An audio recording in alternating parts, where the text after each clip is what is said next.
Tout le monde connaît Bruno Madrigal, l'oncle caché, le vilain petit canard.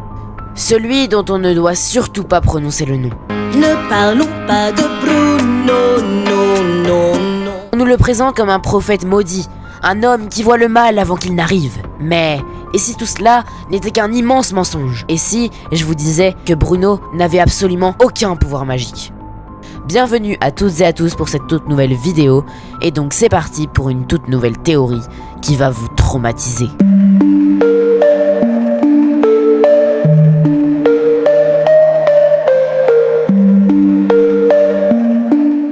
Regardez ce portrait de famille, c'est frappant. D'un côté, le groupe de Julieta en couleur bleu vif. De l'autre, le groupe de Peppa en couleur jaune éclatant. Ce sont des couleurs vives, qui représentent la magie et le miracle. Mais à part ça, on a Mirabel et Bruno. Mirabel est en blanc, une couleur neutre. Et Bruno porte un poncho vert, mais un poncho vert fade, tout terne, presque gris. Visuellement, le film nous dit la vérité. Bruno et Mirabel sont pareils. Ce sont les deux seuls Madrigal qui n'ont pas de pouvoir. Mais alors, pourquoi Bruno ferait-il semblant d'en avoir un? C'est une question de survie. Petit, Bruno a vu comment la famille Madrigal traitait ceux qui n'avaient pas de dons. La pitié, le rejet. Il a vu que Mirabel allait subir cela. Pour ne pas être le raté d'Abuela, il a dû improviser. Il a remarqué qu'en étant super observateur, il pouvait deviner plein de trucs. Alors, il a créé son propre spectacle. Il a préféré passer pour un monstre effrayant plutôt que pour un fils inutile. Il s'est enfermé dans ce mensonge juste pour garder sa place à la table. On va passer maintenant à des preuves concrètes. Et je vais vous montrer que toutes ces prédictions sont juste une intuition. Le poisson rouge. Regardez le bocal, il est minuscule, il n'y a même pas de filtre. L'eau est trouble, n'importe quel biologiste vous le dira. Ce poisson est condamné. Bruno a juste dit ce qui était évident. Le monsieur qui grossit. Bruno le voit manger au resto tous les jours. Manger gras plus pas de sport, et bah c'est égal à prise de poids. Logique, pas magique. Le prêtre chauve. Le gars gère les problèmes de tout le village. Il est stressé de ouf. Le stress fait tomber les cheveux. Bruno a juste vu sa fatigue.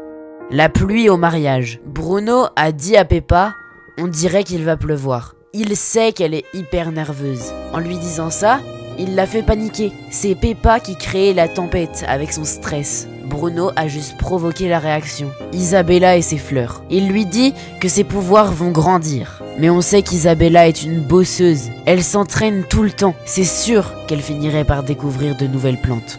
Enfin, les fissures de Casita. N'oubliez pas que Bruno vit dans les murs. Il entend les briques craquer. Il voit les fissures de l'intérieur. Il a juste lié l'état de la maison aux disputes de la famille. Et maintenant, j'ai la preuve ultime. Écoutez bien. Il maniait son intuition si maladroitement. Pour la famille, ses prophéties restaient un mystère.